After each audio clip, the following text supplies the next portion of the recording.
کہ میرے آقا مدینے والے مصطفیٰ صلی اللہ علیہ وسلم جب دنیا میں تشریف لائے تو آقا علیہ السلام نے اپنی والدہ کو کیسی کیسی برکتیں عطا کی. اس بات کو اس روایت سے سمجھیے.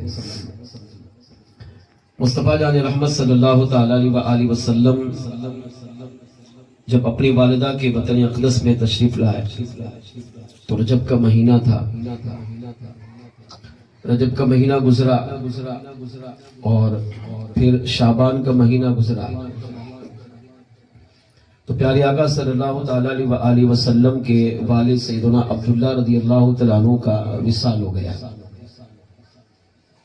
محدث ابن جوزی کہتے ہیں کہ جس رات حضور کا نور اپنے والد کی پشت سے نکل کر اما آمنہ صدیقہ تشریفہ طاہرہ زاہدہ عابدہ رضی اللہ تعالیٰ عنہ کے وطن اقدس میں آیا، اس رات کائنات کی ہر مخلوق نے خوشی کا اظہار کیا. سبحان اللہ.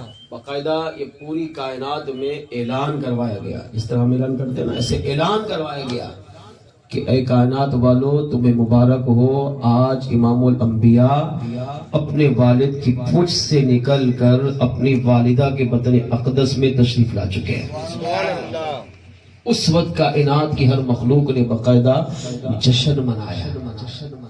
آقا پیدا نہیں ہوئے، ابھی والدہ کے وطن اقدس میں آئے اور کائنات کی ہر مخلوق نے خوشی کا اظہار کیا. سبحان اللہ.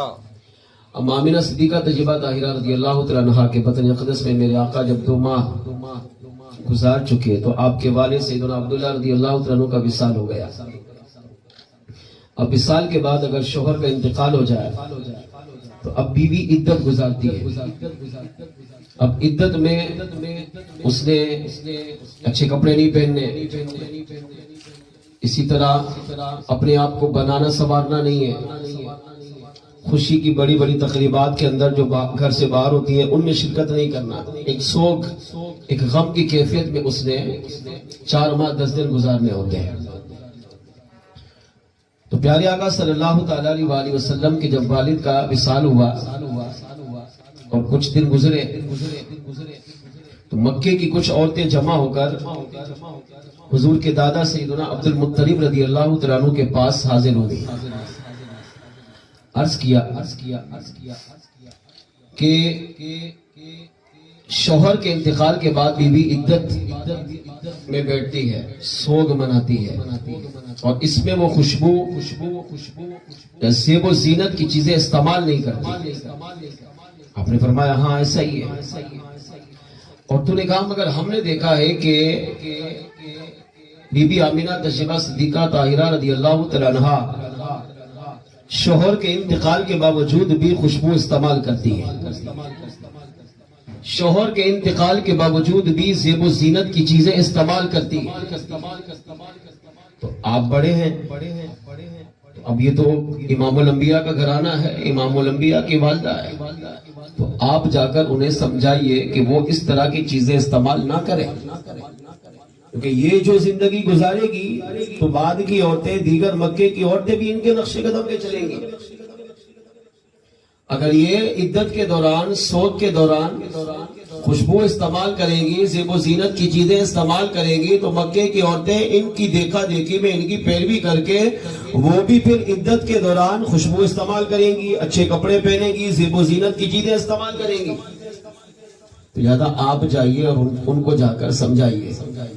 سیدنا عبد المطلب رضی اللہ تعالیٰ عنہ ام آمنہ صدیقہ طیبہ طاہرہ رضی اللہ تعالیٰ عنہ کے پاس تشریف لائے اور یہ سارا واقعہ ان کے سامنے پیش کیا. ام آمنہ صدیقہ طیبہ طاہرہ رضی اللہ تعالیٰ عنہ نے جب یہ سارا معاملہ سنا تو آپ عرض کرنے لگی کہ اگر آپ چاہتے ہیں کہ میں آپ کو بتا دوں تو پھر میں جو کچھ میرے دل میں ہے میں آپ کے سامنے بیان کرتی ہوں. شوہر کے انتقال کے بعد میں نے کبھی بھی کوئی خوشبو اب تک استعمال نہیں کی. سبحان اللہ. مکے کی عورتوں نے کہا کہ میں زیب و زینت استعمال کرتی ہوں، میرا چہرہ پہلے سے زیادہ حسین و جمیل ہو رہا ہے. تو آپ نے فرمایا کہ میں نے اپنے شوہر عبداللہ رضی اللہ تعالیٰ عنہ کے وصال کے بعد اب تک کوئی زیب و زینت کی چیز استعمال ہی نہیں کی. تو سیدنا عبد المطلب رضی اللہ تعالیٰ عنہ نے فرمایا کہ بیٹی اگر استعمال نہیں کی تو پھر عورتیں اعتراض کیوں کر رہی ہیں؟ تمہارے جسم سے خوشبو پھر کیوں آ رہی ہے؟ تمہارا سارا گھر خوشبو سے کیوں مہک رہا ہے؟ تو اب اماں آمینہ صدیقہ تجربہ طاہرہ رضی اللہ تعالیٰ عنہ نے سیدنا عبد المطلب رضی اللہ تعالیٰ عنہ کے سامنے جو کچھ بیان کیا میں اس کا مفہوم عرض کر رہا ہوں، توجہ میری طرف رکھیں گے اور دل میں اپنے آقا کا میلاد، اپنے آقا کی محبت سجا کر سنیں گے. عرض کیا کہ جب سے یہ بچہ میرے بطن اقدس میں آیا، میرے شوہر عبداللہ رضی اللہ تعالیٰ عنہ کی امانت میرے بطن میں آئی، تب سے میری زندگی کے حالات ہی تبدیل ہوئے. بچے کے پیٹ میں آنے سے پہلے میں خوشبو استعمال کر لیتی تھی، زیب و زینت کی چیز استعمال کر لیتی تھی، مگر جب سے میرے شوہر کی امانت میرے بطن اقدس میں آئی میں نے کبھی بھی کوئی خوشبو استعمال نہیں کی. عرض کیا کہ خوشبو استعمال نہیں کی. جب سے یہ بچہ میرے بطن اقدس میں آیا تو اللہ کریم نے میرے جسم کو اس بچے کی برکت سے خوشبو سے معطر فرما کر خالی میرا جسم نہیں بلکہ جب سے یہ بچہ میرے شوہر کی امانت میرے بطن اقدس میں آئی تو میں جب گھر سے باہر نکلتی ہوں جس راستے سے گزر جاتی ہوں اللہ اس بچے کی برکت سے اس راستے کو بھی خوشبو سے معطر فرما کر. آپ فرماتی ہیں میں نے زیب و زینت استعمال نہیں کی. جب سے میرے شوہر کی امانت میرے بطن اقدس میں آئی ہے تو اللہ نے خود ہی میرے حسن و جمال میں ہی اضافہ فرما دیا. یہاں تک کہ جب سے یہ بچہ میرے بطن اقدس میں آیا میں گھر سے باہر نکلتی ہوں اگر میرا پاؤں کسی پتھر پر پڑ جاتا ہے تو اللہ اس بچے کی برکت سے اس پتھر کو موم کی طرح نرم فرما دیتا. اگر میرا گزر کسی جانور کے قریب سے ہو جائے تو جانور جھک کر مجھے سلام کرتا ہے، سجدہ کرتا ہے، سلام کرتا ہے. اگر میرا گزر کسی درخت کے قریب سے ہو جائے تو درخت اپنی ٹہنیاں مجھ پر جھکا دیتا ہے. اور میں نے واقعات یہ بھی دیکھا کہ درخت جھک کر میری بارگاہ میں سلام کا تحفہ بھی پیش کرتا ہے. آپ فرماتی ہیں کہ میں نے کبھی کوئی زیب و زینت کے استعمال کی چیز کی ہی نہیں ہے بلکہ جب سے میرے شوہر کی امانت میرے بطن اقدس میں آئی ہے تو اللہ نے میری زندگی کے حالات کو اتنا بدل دیا ہے کہ اگر میرا گزر کسی پہاڑ کے قریب سے ہو جائے تو وہ پہاڑ بھی میری بارگاہ میں جھک کر صلاۃ و سلام پہ آپ سے پوچھا گیا اما آمینہ بتا تو صحیح وہ سلام کیا پڑھتے تھے تو آپ نے سلام کے صیغے بھی بیان کیے. فرمایا جب جانور کے قریب سے، پتھر کے قریب سے، درخت کے قریب سے، پہاڑ کے قریب سے اگر میں گزر جاتی تھی تو یہ جھک کر میری بارگاہ میں سلام پڑھتے السلام علیکہ یا ام رسول اللہ، اے کائنات کے نبیوں کے امام کی ماں تجھ پر ہمارا بھی سلام. آپ فرماتی ہیں ہاں میرے حالات اس بچے کی برکت سے اللہ نے اتنے تبدیل فرما دیے. اگر میں کسی بنجر زمین پر بیٹھ جاؤں پاؤں رکھوں تو اللہ کریم اس بنجر زمین کو بھی سرسبز اور شاداب بنا دیتا. میں جب سے میرے شوہر کی امانت میرے وطن میں آئی ہے میری زندگی کے حالات بدل گئے. آپ نے فرمایا اور بتاؤ، آپ نے فرمایا بیٹی بولو.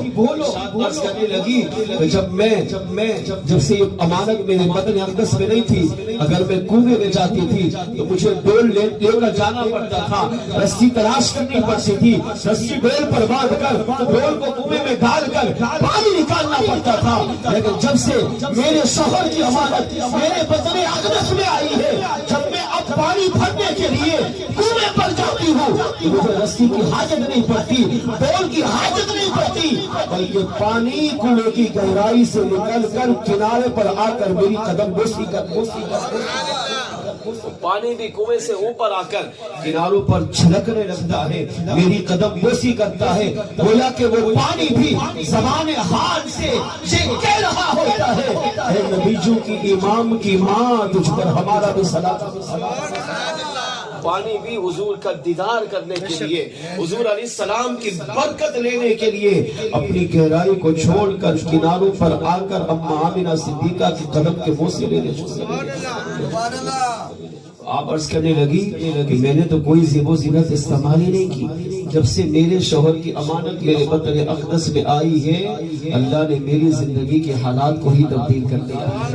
اس سے پتا چلا، علماء نے لکھا، محدث ابن جوزی کہتے ہیں اس سے پتا چلا آقا صلی اللہ علیہ وسلم کا میلاد وہ پاکیزہ عمل ہے کہ ابھی حضور دنیا میں پیدا نہیں ہوئے، ابھی اپنی والدہ کے بطن اقدس میں ہے، تو اللہ کریم نے آقا علیہ السلام کے میلاد کی برکتیں آپ کی والدہ کو بھی عطا کیا، آپ کی والدہ کی زندگی کے حالات بھی بدل گئے جب اللہ نے انہیں برکتیں عطا کی۔ فرمایا پھر سوچ، جب نبی پیدا ہو گئے، حضور کا میلاد ہو گیا، اب قیامت کوئی بھی حضور کا امتی، حضور کا عاشق، حضور کا غلام، حضور کی محبت میں، حضور کے عشق میں، حضور کے پیار میں جب میلاد کی محفل سجائے گا، حضور کے ذکر کی محفل سجائے گا اور اپنے آقا علیہ السلام کو راضی کرنے کے لیے شرکت کرے گا، تو اللہ اس طرح اپنے محبوب کی برکتیں اپنے محبوب کی والدہ کو عطا فرماتا ہے، اسی طرح اللہ حضور کے میلاد کی برکتیں میلاد منانے والے کو بھی عطا فرماتا ہے۔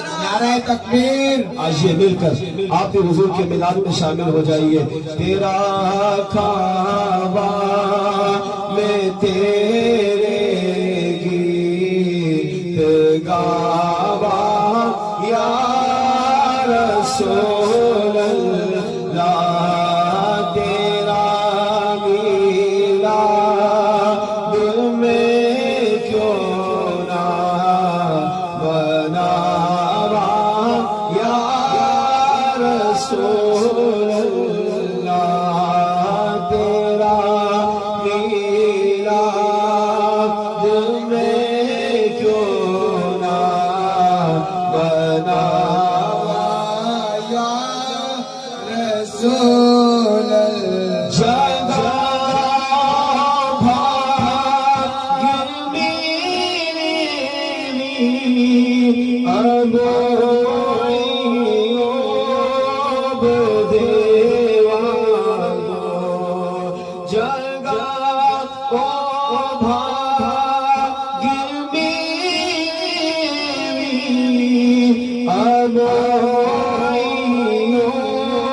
ابویوب دیوانو، مقدر مستمع کے تو لے آوا یا رسول اللہ، مقدر مستمع کے تو لے آوا یا رسول اللہ، تیرا میلاد میں کیوں نہ مناوا یا رسول اللہ۔